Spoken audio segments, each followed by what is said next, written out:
ancienne journée. Ça a l'air d'en avoir à peu près 30. J'ai fait 109 000, 108 000 encore hier. Fait que quand le vent est bon, ça va être à peu près ma moyenne, je pense. Mais là, le vent est annoncé pour être moins bon un peu dans les prochains, comme lundi, mercredi. Ça va être correct mardi. Fait que ça va être du vent qui monte, qui descend. L'angle a déjà changé, puis je suis sur un angle un petit peu plus critique. Là, je suis dans un grand lac. Hier, j'étais plus dans un vent de travers. Donc ça va être un petit peu plus dur de tenir le cap et de garder les voiles en bonne position aujourd'hui.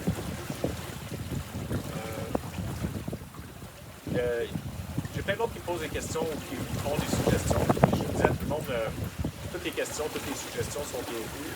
Puis c'est le fun. Mais parce que c'est difficile pour moi parce que je vois vos commentaires, je vois des commentaires, mais c'est difficile de répondre par écrit parce que j'ai mes mains qui sont prises à conduire le bateau. Fait que c'est plus facile de peser sur un bouton et de faire le j'ai eu plusieurs questions, j'ai eu plusieurs suggestions. Je vais en parler de quelques-unes, de quelques-unes de ces trucs-là. Tout le monde, beaucoup de gens me parlent d'autopilote mécanique. La réalité, c'est que, bon, il y a plusieurs sortes d'autopilotes mécaniques. Il y a des autopilotes mécaniques fabriqués, conçus, comme des trucs comme des monitors ou des Cape-Horn ou une planche de vent, une windvane, ce genre de trucs-là. Comme vous voyez, moi, en arrière de mon bateau, ici, j'ai mon Zodiac qui est là. Regarde, je me traîne même une bicyclette de montagne là-dedans. Le truc que vous voyez là, c'est mes panneaux solaires en haut. En haut de moi, ici, j'ai mon Bimini. Installer puis faire fonctionner ça. En plus de ça, là où je suis assis, c'est comme un panneau arrière qui se descend vers l'eau. Fait qu'installer ces trucs-là, ça a beaucoup d'avantages parce que, évidemment, comme c'est tout mécanique, c'est plus facile à travailler puis à réparer qu'un truc électronique comme mon autopilote. Puis en même temps, ça consomme absolument aucune énergie. C'est un peu moins précis, mais la perte de précision vaut la peine pour le confort et la sécurité que ça amène à bord. Seulement, moi, avec comment que mon bateau est organisé puis le concept du bateau, qu'est-ce que je... Tu sais, 90% du temps, ton windvane ou ton monitor, tu n'en as pas souvent besoin. Puis ça change tout l'accès à l'arrière du bateau.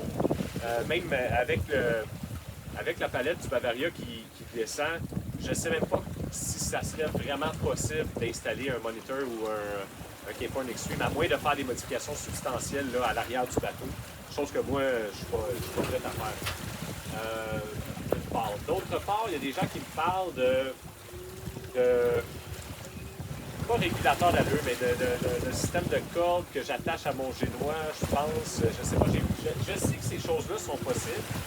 Je sais que ça existe. Je sais qu'il y a des gens qui ont utilisé ça avec succès. Seulement, moi, mon bateau, il n'est pas préparé à ça. Pour bien installer ça, j'imagine que ça prend... J'ai jamais vraiment étudié la chose parce que à l'initial, moi, mon concept avec ce bateau-là, c'est de dire je vais avoir 2 autopilotes électroniques au complet sur le bateau en tout temps. Chose que j'ai pas réussi à avoir les sous encore pour faire ça puis à établir ce plan-là. Fait que j'avais juste un autopilote en sachant très bien qu'à chaque fois que je prenais la mer, ben le backup, c'est moi. Il n'y a pas d'autre backup, j'en ai pas d'autres autopilotes. Fait qu'il faut que je sois prête à faire ce que je fais là, à dire ben, je vais conduire avec les conséquences que ça a. Je vais vous dire, la principale raison, c'est tout là de... Je sais que ça a été utilisé avec succès. Je sais que ça peut fonctionner. La seule chose, c'est que pour moi, ça me semble très risqué. Ça me semble prendre un risque sur les voiles parce que ça va être un nouveau système que je vais installer, que je n'aurai pas testé, que je vais faire fonctionner avec des moyens du bord. Je vais investir énormément de temps probablement pour essayer de faire fonctionner ce système-là. Et est-ce que ça va marcher au final? Puis est-ce que ça va bien marcher? Parce que c'est une chose de fonctionner puis de dire ah oui, regarde, ça tient le cap. Oui, mais si mon génois il est en train tout le temps de voler dans le vent puis de se tasser puis tout ça, tu sais, la minute que vous avez une voile qui donne un coup sur une écoute ou sur le mât, ça vient de créer, pas un dommage, mais ça vient de créer une usure, ça vient de créer un stress sur le gréement, un stress sur la voile. Puis ben, faire 2000 milles nautiques comme ça avec le génois ou la grande voile qui flingue d'un bord, flingue de l'autre, avec le risque potentiel de faire un empannage non volontaire sur ma grande voile. Je disais, moi j'ai une main sur la roue dans le moment. Cette main-là, il y a beaucoup d'expérience de voile dans cette main-là. Ça fait depuis longtemps que je fais de la voile. Je vais le tenir, le bateau. Je suis capable de le tenir, le bateau est en sécurité. Fait que dans tout ça, mon choix va vers... tu sais, là, dans le moment, je suis très inconfortable. C'est sûr que de conduire comme ça 17 heures, 18 heures par jour, c'est pas quelque chose qui est agréable, qui est confortable ou qui est recommandable d'aucune façon. Par contre, dans le moment, je trouve que d'essayer d'organiser quelque chose d'autre ou même d'essayer de réparer mon vieux autopilote, c'est me causer potentiellement plus de problèmes, c'est prendre plus de risques. Puis dans le moment, ce que j'ai pour moi, c'est que tout mon gréement courant, mon gréement dormant, mes voiles, tout ça est en parfaite condition, fonctionne très bien. Je fais 113 000 par jour au lieu de 150. Je vais finir par me rendre, tu sais. Si j'essaie d'installer un autopilote négatif, autopilote mécanique, pardon, puis que je fais un dommage à mon mât, ben ça sera pas quelque chose de très positif. Donc, j'ai d'autres questions qui m'ont été envoyées. Je vais juste regarder ça de suite. Est-ce que... bon, fait que dormir de façon sécuritaire. T'sais, dormir en mer, quand on est solo sur un bateau, c'est toujours un peu un risque. Parce que si j'ai un autopilote, puis l'autopilote qui avance à 7 nœuds dans une direction, puis moi je suis en dessous, puis je suis en train de dormir, bien, potentiellement, il peut y avoir un obstacle en avant de moi. On entend tout le temps parler des fameux containers, un autre bateau. C'est tout le temps un risque. Maintenant, j'ai moins ce risque-là parce que maintenant, quand je dors, je fais une mise à la cape. Là, on me demande c'est quoi une mise à la cape. C'est une manœuvre de voile de base, donc vous pouvez le trouver là, sur... j'imagine qu'il y a plusieurs sites qui parlent de ça. Grosso modo, ce qu'on fait, c'est qu'on prend le génois, on le met contre le vent, on laisse la grande voile lousse, et on prend le gouvernail, et on place le gouvernail pour faire le bateau. Donc d'un côté, le génois va faire lever, c'est tourner vers le vent. Abattre, c'est tourner pour descendre, pour s'éloigner du vent. Donc, le génois veut faire abattre le bateau, le gouvernail veut faire lever le bateau, la grande voile est neutre, puis le bateau se stabilise dans un équilibre un peu dynamique, là, avec une dérive contrôlée. Ça stabilise l'action des vagues, ça stabilise le bateau dans l'air parce que le vent pousse sur la voile qui place le bateau. Puis ça fait que le bateau, honnêtement, dans une mer comme j'ai maintenant qui est pas tellement agitée, le bateau est vraiment confortable pour dormir. Donc, ça me permet de dormir 5-6 heures comme ça en dérivant à 1 nœud, 1,5 nœud. Il y a toujours la possibilité que je dérive sur un autre bateau ou qu'un autre bateau vienne me frapper pendant la nuit. Fait que ce que je fais dans le moment pour éviter ça, c'est que grâce à mon réseau Starlink, je suis capable d'avoir des données AIS, satellites pour tout le monde. Je crois que ça serait aussi disponible avec l'application Predict Wind sur Iridium. Fait que ça me permet de voir autour de moi, est-ce qu'il y a un bateau, s'il n'y a pas de bateau à l'intérieur de 100 000 sur l'AIS, ça veut dire que là, vous allez me dire potentiellement il y aurait un bateau qui n'aura pas d'AIS. C'est possible. Moi, je suis un grand... Je dis à tout le monde, ayez un AIS, ayez un AIS, ayez un AIS. Pour moi, l'AIS, j'ai fait une autre vidéo là-dessus. L'AIS, pour moi, c'est plus important qu'un radar. Tu sais, un radar, dans le moment, aujourd'hui, j'en ai pas besoin. Mais si j'avais pas mon AIS aujourd'hui, ma vie serait beaucoup plus risquée. Ça irait beaucoup plus mal. Là. Je serais moins confiant. Puis en fait, je serais pas parti. Moi, maintenant, naviguer sans AIS, c'est pas concevable. T'sais. Parce que ça permet aux gens de me suivre, de voir où je suis rendu. Ça me permet à moi... Ben, je pourrais voir les autres bateaux avec le système Starlink maintenant, mais ce Starlink, c'est un autre truc qu'on ajoute. Mais le système AIS fonctionne aussi sur la VHF. Même si on n'a pas Starlink, ça fonctionne en VHF. Donc, un AIS, pour moi, en termes de sécurité à bord, quand on est seul à bord, c'est... Moi, je partirais pas sans un AIS. Jamais, jamais, jamais. L'autopilote, c'est inconfortable, mais l'AIS, ça permet toutes sortes de choses, d'éviter les collisions, ce genre de choses-là. Donc c'est ça, avec l'AIS, avec les systèmes AIS, j'ai quand même un certain niveau de certitude qu'il n'y a pas d'autres bateaux autour de moi. pendant la nuit. Mais ceci étant dit, en mise à la cale, je dérive à 1,5 nœuds. Donc, techniquement, les autres bateaux, s'ils ont leur autopilote et qu'ils fonctionnent bien, ils devraient, eux, naviguer en direction de l'ouest, en descendant le vent à 5 nœuds. Donc, soit eux, ils me rattrapent, puis à ce moment-là, c'est à eux de m'éviter. Puis sinon, moi, je ne les rattraperai pas à 1,5 nœuds, probablement. Donc, c'est la façon dont je réussis à avoir un certain niveau de confiance que je suis en sécurité. Ouais, le jour je suis à la barre. Là. Vous voyez, on ne le voit pas là, avec les choses, là, mais si je tasse là. Ok, ouais, le jour, j'ai ma main sur la barre, ma main est toujours active. Je parle en ce moment, je regarde en avant, je regarde ma boussole. Parce que ce qui me permet de garder mon cap dans le moment, c'est je suis à ma boussole. Je ne serais pas capable de faire ça avec juste une carte GPS. La boussole est un instrument beaucoup plus précis. En même temps, c'est pas tellement bon de juste regarder la boussole. On regarde en avant, on voit le mouvement du bateau. Là, je vois que le bateau s'en va là. Oups, déjà, je vais corriger. Je vais le ramener au point où je pense qu'il était, puis je reconfirme avec la boussole. Ah oui, je suis encore à 240. Donc, j'essaie de maintenir entre 230 et 240 depuis 3 jours. C'est ça le routage météo de Penicular. Donc, c'est la technique c'est bien important de comprendre ça. Oui, c'est faisable de juste regarder la boussole et de garder le cap comme ça. C'est faisable, mais c'est plus de travail, c'est plus difficile.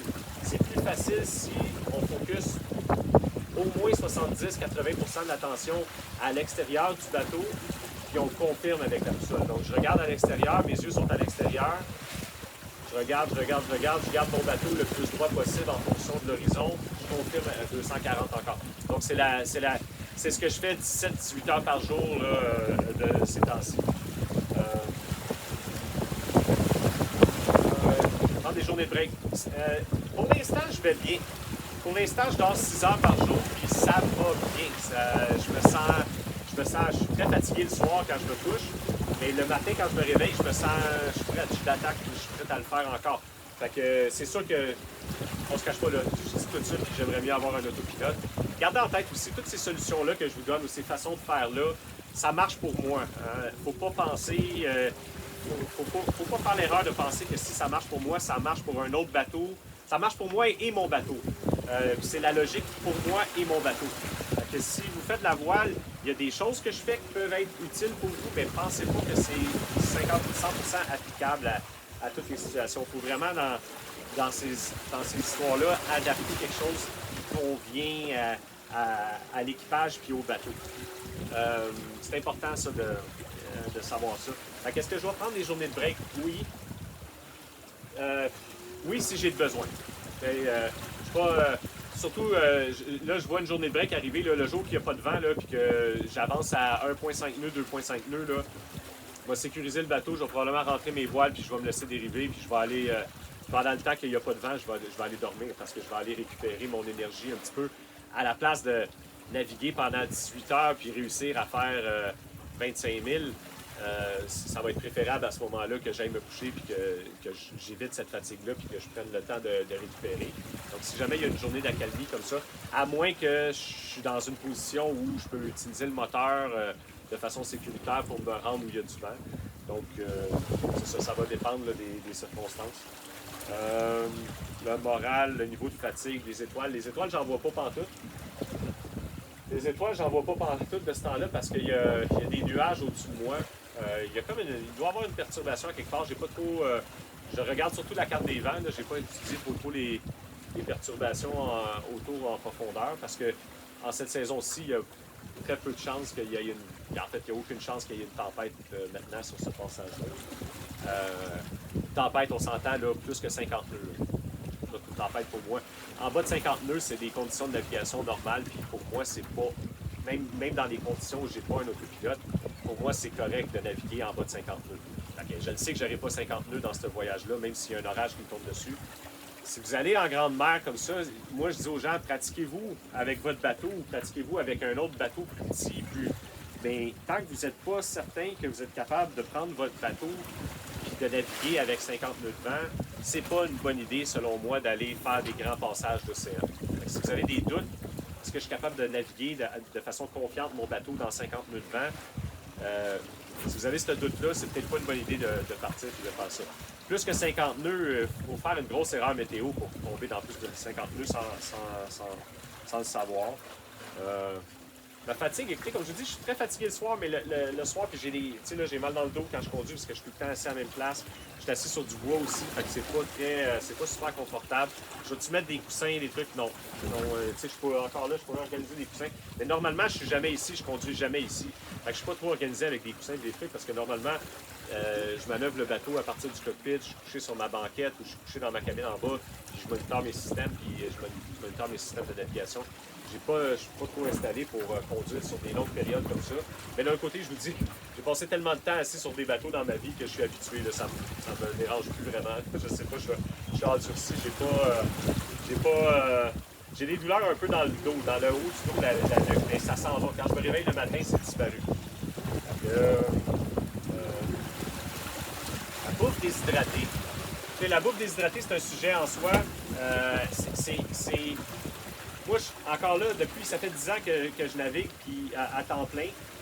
Puis depuis 10 ans, je dis tout le temps aux gens, ayez toujours de la bouffe déshydratée à bord quand vous partez sur des passages. Le passage, maintenant, c'est un super bon exemple. J'ai acheté, ça m'a coûté pour 45 jours. J'ai 45 jours, donc 3 paquets, c'est des sacs. J'ai 3 sacs, 45 fois. Déjeuner, dîner, souper. Donc, j'ai 45 jours de bouffe à bord juste avec ça, en mode de consommation normale. Je pourrais facilement étendre ça d'un tiers en disant, là, j'ai 60 jours parce que je vais manger juste 2 packs par jour, puis ça me satisferait. Ça m'a coûté 1 200 $ canadiens. J'ai acheté ça localement à Puerto Vallarta, d'une dame qui s'appelle... sur Facebook, elle s'appelle Didi Christensen. Elle est basée à la Cruz. Et elle a commencé cette petite entreprise-là de faire de la nourriture déshydratée pour des gens qui vont en mer comme moi. À mon point de vue, remplissez votre frigidaire tant que vous voulez. De tout ce que vous voulez manger, du fromage, des fruits et des légumes qui se gardent longtemps, qui ne se gardent pas, des patates, des choux. Faites ce que vous voulez, des canages. Mais d'avoir 45 jours de bouffe déshydratée à bord, pour moi, c'est un élément important. S'il fallait que je cuisine dans l'heure actuelle, ça serait problématique. Comme par exemple, à l'heure actuelle, je ne prends pas la chance de cuisiner. Je ne vais pas... je pars pas mon feu. Je suis dans mon cockpit. Fait que je ne peux pas checker mon feu. Je ne peux pas surveiller le feu. Si jamais le feu devenait un problème en dedans, ben là, j'ai le bateau à gérer et j'ai le feu à gérer. C'est sûr que je gérerais le feu, mais ça serait plus long avant que je gère le feu. Fait que dans le moment, je fais juste mettre de l'eau dans ces sachets-là de bouffe déshydratée, puis c'est ce que je mange. Comme ça, je réduis de beaucoup mes possibilités d'avoir un feu à bord, ce qui serait absolument catastrophique. Pas mal pire que de perdre un autopilote si le feu se met à bord. Fait que les gens ne sont pas conscients toujours de... C'est un gros risque de cuisiner dans... Regardez, là, la mer n'est pas énorme dans le moment, là, mais j'ai quand même des swells de 7-8 pieds. Fait que quand on parle de swells de 7-8 pieds, puis on parle de feu, de couteau, ça induit beaucoup de risques. Moi, je trouve que ça vaut la peine d'éviter ces risques-là en mangeant de la bouffe déshydratée. Des fois, c'est peut-être pas la meilleure bouffe au monde, mais je vais vous dire, la bouffe que j'ai achetée à la Cruz, c'est très satisfaisant pour moi, ça fonctionne très bien. Donc c'est ça, je dors à peu près 6 heures. Les batteries, c'est un enjeu. Mon bateau est très organisé, renouvelable. J'ai pas eu à faire rouler mon moteur depuis que je suis parti de Puerto Vallarta.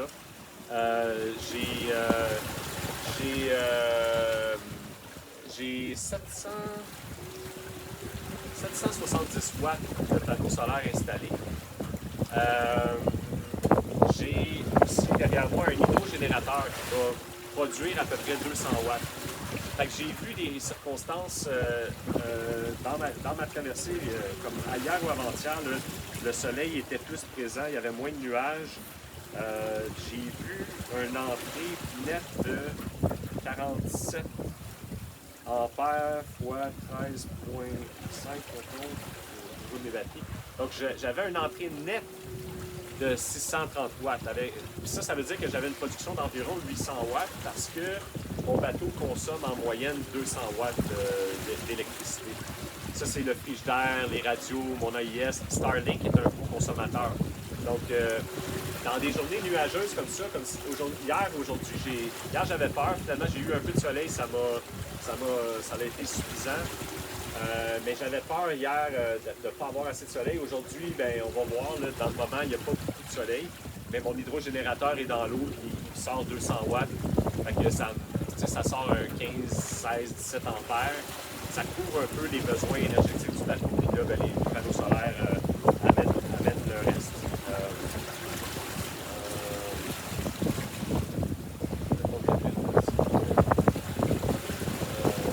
En gros, c'est ça, c'est les questions qui m'ont été posées. Ça fait un long update, c'est plus long que d'habitude, mais j'espère que ça vous donne des informations utiles si jamais vous pensez à faire des passages en mer, des façons de penser. Si ça génère d'autres questions, ça va me faire plaisir. Écrivez-moi sur Facebook ou envoyez-moi un email à partir de YouTube. Puis, je vais pouvoir essayer de répondre à vos questions. Bonne journée!